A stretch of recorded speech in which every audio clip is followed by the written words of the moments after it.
I didn't know anything about the history at all. And so, yes. Oh, and so I made a proposal to go because they had an art festival, and I said I would go to the camps in Algeria and live with the women and cook with them in the kitchen and hang out in their family homes and eat with them and through their stories figure out what's happening in the country. And actually the country is right under Morocco in North Africa on the west coast. And so it's right on the Atlantic.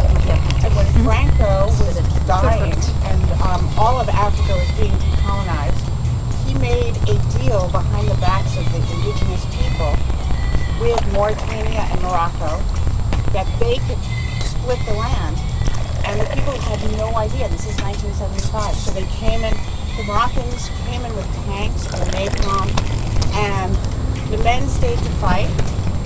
And the women took the little kids and the older people and went to safety across the desert, the Sahara Desert, into Algeria. And they had been there for 40 years.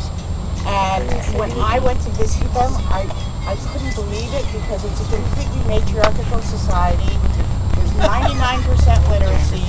They built all the buildings, they have hospitals, they have a school system, and they're all there just waiting for the UN to hold a referendum so that they can vote for self-determination or independence. But there's been a ceasefire between Morocco and Western Sahara since 1990, and in all that time, the UN has never called for this sit-down to happen. So they're just peacefully resisting the Moroccans. There's no human rights mandate in the occupied territory where the Moroccans are. So the Sahrawis who are there, they can be beaten up and taken to prison and disappeared. And there's no international repercussions. And so as an artist who deals with women's issues of identity and how women are conditioned different than men, sort of the quieter they are, the better they are. And the less evidence of the work you see, but they're actually doing all the work. So that's how I sort of related to them and took up their cause in terms of art, because obviously politics hasn't told us very much. And so this is a different way of acquainting people with Western Sahara and these remarkable women. So that's this kind of background. Okay, so I made these little things for the tent, and you can take them with you, and they're just sort of collages of a basic history. And this is how they pour tea. And for me to make the cookbook, I had to go into each house and then get past the whole tea ceremony to get into the kitchen, because that is a very long and elaborate ceremony, and it happens 3 times. And the first pour is a little bitter, so it's bitter as life. And the second one is sweet, so it's sweet as love. And the last one is simple or soft, and it's simple as death. So that's, so you're all having the first pour now. You're having the strong one is life. Here. Half the group is having their lunch and then they'll come in. Okay, great. Yeah, so that's what's going So we'll check.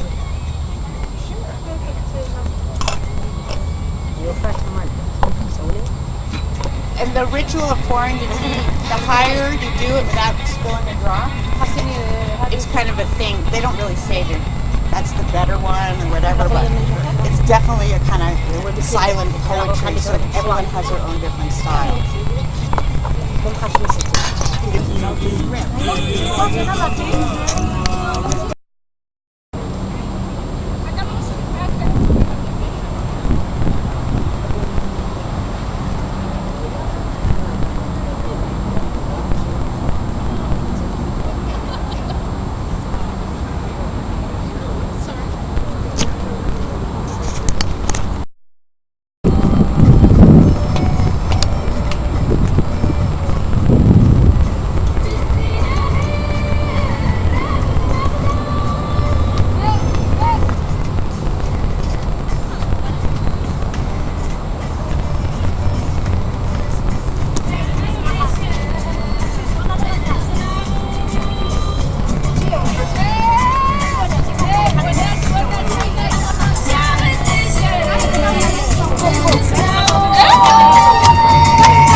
خاصني ينام بمرة واحدة.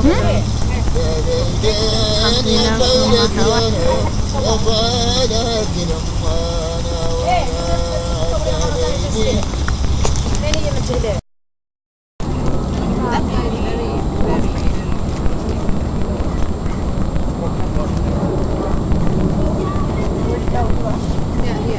Is that the exact same thing? Yeah, I think the same one. I mean, it doesn't matter. Yeah, I guess that's true. It doesn't matter. That's the easiest.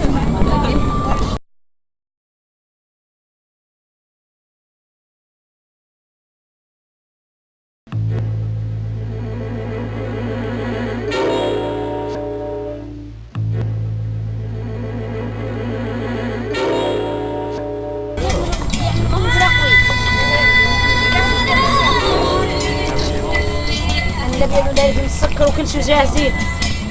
شوف انا اللي خليت.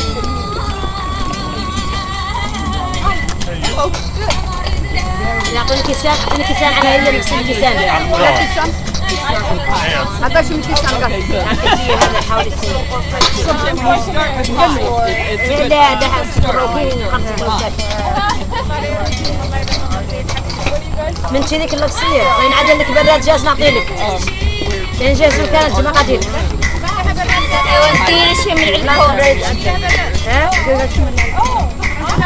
هي ضغط. هاكل. غسلت لك براد عندكم. أول شيء عندي براد. بعد أكثر.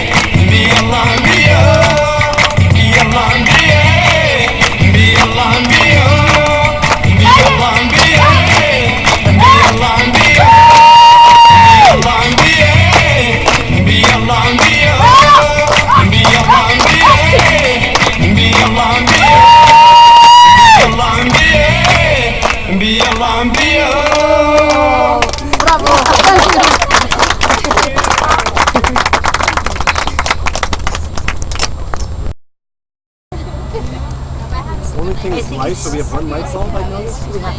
We have two. Yeah, we have two. Hi, Zizi. I'm excited after.